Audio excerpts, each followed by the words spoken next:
भारतीय नेवी के 8 पूर्व अधिकारियों को कतर में फांसी की सजा सुनाई। तभी से यह खबर ट्रेंड करने लगी। एक भारतीय होने के नाते हम सभी के लिए यह हैरान और परेशान करने वाली बात है। क्या असल वजह आपको पता है? क्यों कतर की अदालत ने 8 नेवी सेना के अधिकारियों को फांसी की सजा सुनाई? इसके एवज में इंडियन गवर्नमेंट ने क्या स्टेप लिया? क्या इन स्टेपों की वजह से डेथ पेनाल्टी को टाला जा सकता है? दोस्तों, एक्चुअल में हुआ क्या था, इस वीडियो में छोटी से छोटी डिटेल आपके साथ साझा करेंगे। And this is quite unfortunate news for the death penalty in Qatar. को फांसी की सजा सुनाई गई है। उन्होंने पकड़ लिया, हमारे डेथ सेंटेंस दे दिया। Qatar has sentenced 8 former Indian Navy officers to death. Are very much strongly in our priority.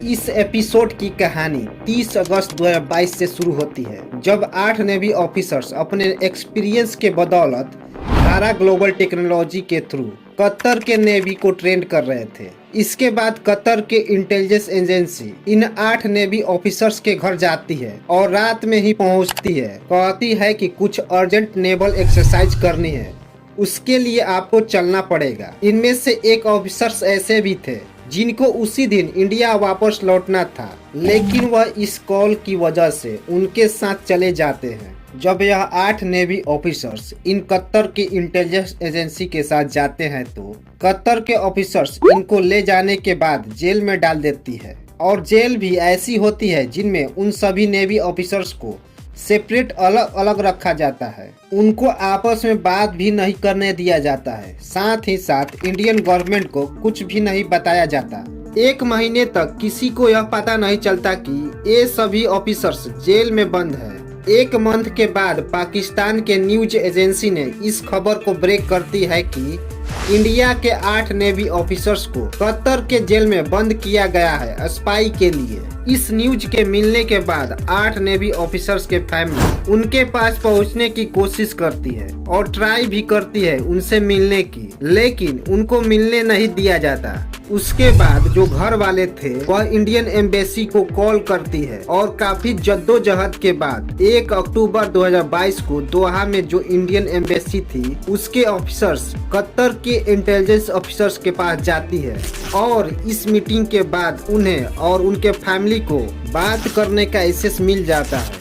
लेकिन इसके बाद भी यह नहीं बताया जाता कि आखिर किस बिना पर या किस बेसिस पर उन्हें गिरफ्तार किया गया था। लेकिन इसके बाद मल्टीपल टाइम्स इंडियन एम्बेसी और कतर के साथ मीटिंग होती है और इंडियन एम्बेसी हर बार कतर की इंटेलिजेंस एजेंसी को कहती है इन्हें रिलीज कर दिया जाए, पर कतर के गवर्नमेंट साफ साफ मना कर देती है और कहती है कि उनके पास एक प्रूफ है। कतर और इटली के बीच जो सीक्रेट डील हो रहा था उसके बारे में इन्होंने इजराइल को बताया है।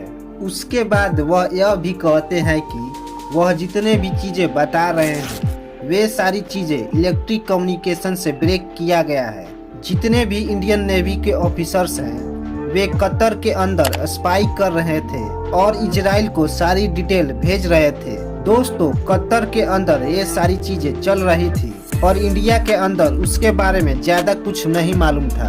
लेकिन लोगों को पता चलता है 27 अक्टूबर 2022 को, जब कमांडर पूर्वेंदु तिवारी की sister doctor Neetu Bhargava tweet करती है और इंडिया के अंदर जितने भी बड़े बड़े मिनिस्टर हैं उनको टैग करती है और ये सारी चीजें Twitter per day by day लिखना स्टार्ट करती है। इनके ट्वीट के बाद जितने भी रिटायर्स ऑफिसर्स थे, सर्विंग्स ऑफिसर्स थे, वे इनके सपोर्ट में आते हैं और इस पूरे मुद्दे को उठाते हैं। फिर इंडिया के अंदर ये बात फैल जाती है और लोग मांग करते हैं कि इस पर कुछ न कुछ एक्शन लेना चाहिए। इसके आगे 7 दिसंबर 2022 को कांग्रेस के जो मनीष तिवारी थे उन्होंने भी पार्लियामेंट के अंदर यह मुद्दा उठाया। गत 30 अगस्त 2002 से सभापति महोदय, हमारे नौसेना के 8 जो सेवानिवृत्त अधिकारी हैं उनको कतर में दोहा में सॉलिटरी कंफाइनमेंट में रखा। इसके बाद जब गवर्नमेंट पर ज्यादा प्रेशर आने लगता है तो गवर्नमेंट की तरफ से कहा जाता है कि इंडिया के वाइस प्रेसिडेंट जब कतर के अंदर फीफा का इनॉग्रेशन होगा तब नवंबर में जाएंगे और वहां के जो शेख और ऑफिसर्स हैं उनसे डायरेक्ट बात करेंगे। लेकिन वह वहां तो जाते हैं और उनकी बात फेल हो जाती है। इधर से इंडिया बार बार ट्राई तो कर रहा था लेकिन उसके सारे एफर्ट फेल नजर आ रहे थे। अब साल 2023 शुरू हो जाता है।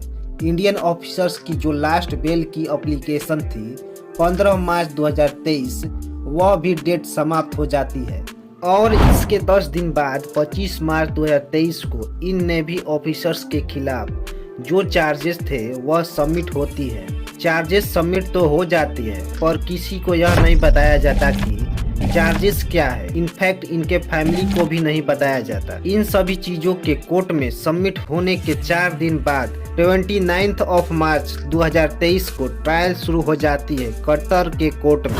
अब इसके बाद अगस्त मंथ जो आता है 2023 में, उसमें कुछ बदलाव आता है। जेल में जो 8 ऑफिसर्स थे जिन्हें सेपरेट रखा गया था उनको नॉर्मल जेल में शिफ्ट कर दिया जाता है। पहली चीज तो यह थी। दूसरी चीज जो फैमिली थी उनसे उन्हें मिलने की आजादी दी जाती है। ये सारी चीजें देखकर लग रहा था कि कुछ चमत्कार होगा। इसके बाद डेट आता है 1 अक्टूबर 2023। इस दिन इंडियन एम्बेसी उन 8 नेवी ऑफिसर्स से पर्सनली मिलते हैं और 3 अक्टूबर को जो हायरिंग होने वाली थी उसके बारे में डिस्कस करते हैं। अब सीधा मामला 26 अक्टूबर 2023 को आती है। इस दिन कतर के कोर्ट ने उन 8 नेवी ऑफिसर्स को डेथ पेनल्टी सुनाती है। इसके बाद यह पूरा मामला हंगामापूर्ण हो जाता है भारत में। बैक टू बैक स्टेटमेंट आने लगता है और हर जगह लिखा और कहा हुआ दिखाई देता है, वी आर शॉक्ड। अब यहाँ एक सवाल उठता है, इजराइल को कतर के जासूसी करने की आखिर क्यों जरूरत पड़ी? असल वजह 2008 में इजराइल द्वारा किया गया ऑपरेशन कास्ट लिस्ट से जुड़ा है। पहले इजराइल और कतर के बीच रिलेशन बहुत अच्छे थे, लेकिन इस ऑपरेशन के बाद जिसमें गाजा पट्टी की फिलिस्तीनी पैरामिलिट्री फोर्सेस और इजराइल आर्म फोर्सेस के बीच 3 सप्ताह तक आर्म कॉन्फ्लिक्ट चली थी, जिसमें इजराइल ने हमास के 140 आतंकवादियों को मार गिराया था, जिसके बाद ही इजराइल और कतर के बीच पॉलिटिकल रिलेशन काफी खराब हो गए थे। और अगर आज के डेट में देखा जाए तो कतर के रिलेशन हमास के साथ काफी अच्छे हैं, क्योंकि कतर हमास का समर्थन करता है और इजराइल हमास का दुश्मन। भारत के साथ इजराइल की अच्छी दोस्ती है, जिस वजह से कतर इन भारतीयों को शक के निगाह से देख रहा है। अभी कतर के साथ भारत के बायलैटरल रिलेशन काफी अच्छे हैं। दोनों देशों के बीच साल 2022-23 में $18 बिलियन की बायलैटरल ट्रेड हुई और यह अभी बढ़ती ही जा रही है। सिर्फ इतना ही नहीं, कतर भारत का सबसे बड़ा LNG सप्लायर है, जिसमें भारत अपने जरूरत का 54% नीड्स कतर से ही पूरा करता है। भारत कतर को open access pharmaceutical products, prefabricated materials, plastic, medical equipment, cosmetics, fruits, रबड़ और भी कई तरह की गुड्स एक्सपोर्ट करता है। लगभग 1.5 साल से हमारे नेवी के उन जवानों को कैद में रखने के बाद कतर के कोर्ट ने जिस वक्त सजा सुनाई, यह बहुत इम्पोर्टेंट है। हमारे जवानों को सजाए मौत सुनाने के पीछे कतर का सबसे बड़ा कारण आज के वक्त में चल रहे इजराइल और हमास के बीच युद्ध में भारत पर प्रेशर बनाना हो सकता है, क्योंकि भारत ने खुलकर इजराइल को सपोर्ट करते हुए हमास के आतंकी हमले का निंदा की है।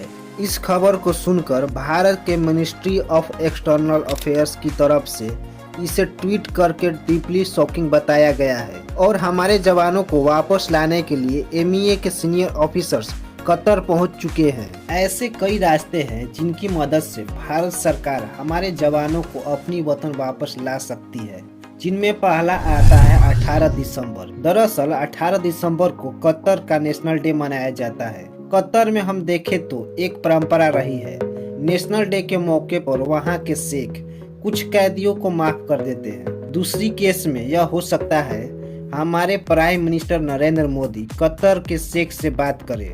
तीसरी चीज इनमें यह हो सकती है कि 2015 में कतर के शेख जब इंडिया आए थे तो एक डील साइन हुई थी। इनमें यह साइन हुआ था कि अगर कतर में किसी को सजा हुई तो वह सजा इंडिया में भी आकर पूरी किया जा सकता है, और सेम चीज कतर के लिए भी थी। और इसके अलावा भारत यूएन में अपनी बात लेकर जा सकता है, क्योंकि कतर की सरकार ने अभी तक आरोपियों के खिलाफ सबूतों की साझा भारत सरकार के साथ नहीं की है। अगर भारत सरकार हमारे जवानों को वापस लाने में सफल ना हो पाई तो इसे भारतीय इतिहास का सबसे बड़ा कूटनीतिक हार माना जाएगा। जय हिंद।